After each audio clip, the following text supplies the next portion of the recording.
साथियों, मैं आपको जो नगरों की सीरीज मेरी जो चल रही है उसमें मैं आज कानपुर शहर के बारे में आपको बताने वाला हूँ। ये जो कानपुर शहर है ना, बहुत पुराना शहर है।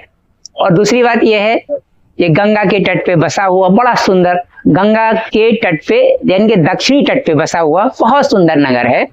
ये नगर हमारे हिंदू राजा जो सचेंदी करके मतलब कहा जाता था, सचेंदी के राजा हिंदू सिंह ने इसको बसाया था। और उसके बाद में बहुत सारे यहाँ पे काम हुए। और दूसरी बात यह है कि यहाँ पे ये जो सिर्फ टेक्सटाइल्स और चमड़ा उद्योग के लिए ये शहर विश्व विख्यात है। इस शहर के लिए यानी कि विश्व विख्यात है। ये हमारे उत्तर प्रदेश की औद्योगिक राजधानी के रूप में भी जाना जाता है।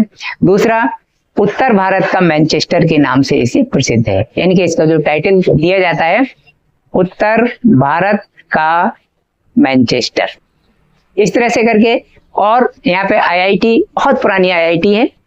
और सबसे बड़ी बात यह है कि 1857 की जो क्रांति हुई थी, उस क्रांति में सबसे बहुत महत्वपूर्ण योगदान इनके कानपुर का रहा था। यहाँ के जो मतलब अपने देशभक्त थे, इन लोगों ने बहुत बड़ा बलिदान दिया। और सबसे बड़ी बात है कि कानपुर में जेके पैलेस करके मतलब ये जो मंदिर है, टेम्पल है, बहुत ही सुंदर बना हुआ है। बहुत ही अच्छी मतलब यहाँ पे वस्तु कारीगरी की गई है। यहाँ पे एलन नाम से यानी कि जू है, मतलब बहुत अच्छा जू, यानी कि लखनऊ के बाद में यानी कि बड़े जूओं में से कानपुर का जू आता है। तो कानपुर में मतलब जू भी है। कानपुर में एक बहुत बड़ा चर्च है, कानपुर मेमोरियल चर्च के नाम से मतलब विख्यात है, वो भी है। गंगा बैराज है यहाँ पे। और नाना राव पार्क यहाँ का बहुत सुंदर पार्क है। यानी कि नाना राव यानी कि जो कहते थे ना, बुंदे लोहर बोलो के मुंह, हमने सुनी कहानी थी, खूब लड़ी मर्दानी, वो तो झांसी वाली रानी थी।